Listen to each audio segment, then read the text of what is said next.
भयानक चेहरा अभी भी अपने भाइयों के सामने खिलना बाकी है। क्या ही मजा आएगा जब उम्र के सामने इसकी चहीती लादिल्ली बहन की असलियत आएगी, और ये भी कि इसने इसके बच्चे की जान ली, वो भी हसना बी के साथ मिलकर।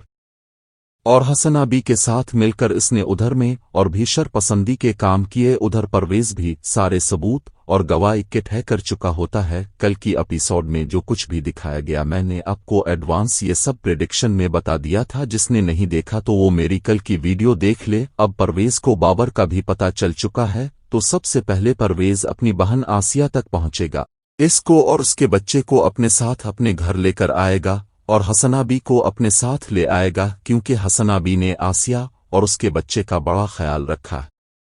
परवेज बाबर से नाजो की दी हुई सारी रकम छीन लेगा और इसे जेल में बांध करवा देगा। मरियम के होते हुए परवेज आसिया को घर लेकर आएगा, दोनों बहनें फिर से मिल जाएंगी और साथ हसना बी भी होंगी। तो हसना बी मरियम को देकर परेशान हो जाएंगी, वो सोचेगी कि मरियम यहाँ कैसे। इधर मरियम हसना बी को देकर उसे कहेगी कि आप आसिया के साथ कैसे सब अपनी बातों से एक दूसरे को रोशनाज करवाएं।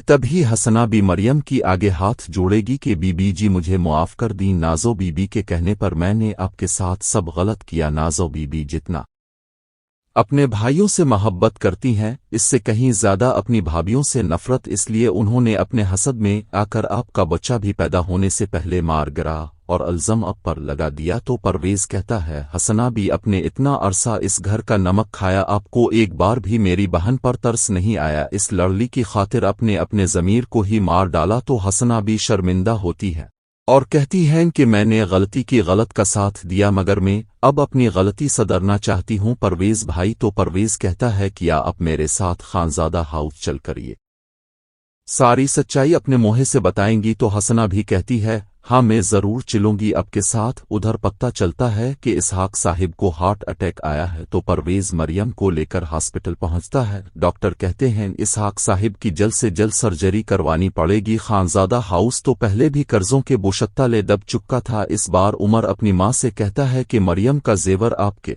पास रखा है वो बेच दें, और जितना जेवर है वो सब बेच दें, इस वक्त अब्बाजी की सर्जरी जरूरी है। उम्र को बार बार स्टेट एजेंट की भी कॉल आ रही होती है। उम्र के गलत फैसले और मकाफत दोनों एक साथ कोहर बनकर उमर पर भी टूट पड़ते हैं। नाजो का घर भी हाथ से चला जाता है और वो घर परवेज खरीद लेता है। परवेज हर तरह से नाजो को जमीन पर गिराने का कोई मौका हाथ से नहीं जाने दे रहा। उधर सबात उम्र से कहती है कि जेवर तो नहीं है, तो उम्र कहता है जेवर नहीं है क्या मतलब, कहाँ गए जेवर। तो मरियम में अपने भाई परवेज की मजबूती और सपोर्ट की झलक दिखाई जाती है। वो सारी हकीकत पहले से ही जान चुकी होती है, जो सिर्फ सबात और नाजो जानती हैं। उमर मरियम से पूछता है कि तुम्हारा जेवर कहाँ है, तो मरियम कहती है मेरा जेवर आपकी उम्मी के पास था, ना इसे नाजो ने चोरी किया और बीच डाला। तो उम्र हैरान होता है, वो मरियम को झंझोड़ कर कहता है कि क्या बकवास कर रही हो तुम मेरी बहन के बारे में, तुम जानती हो ना कि मैं अपनी बहन के खिलाफ एक लफ्ज भी बर्दाश्त नहीं कर सकता। इस दर नाजो खामोश और परेशान खड़ी होती है।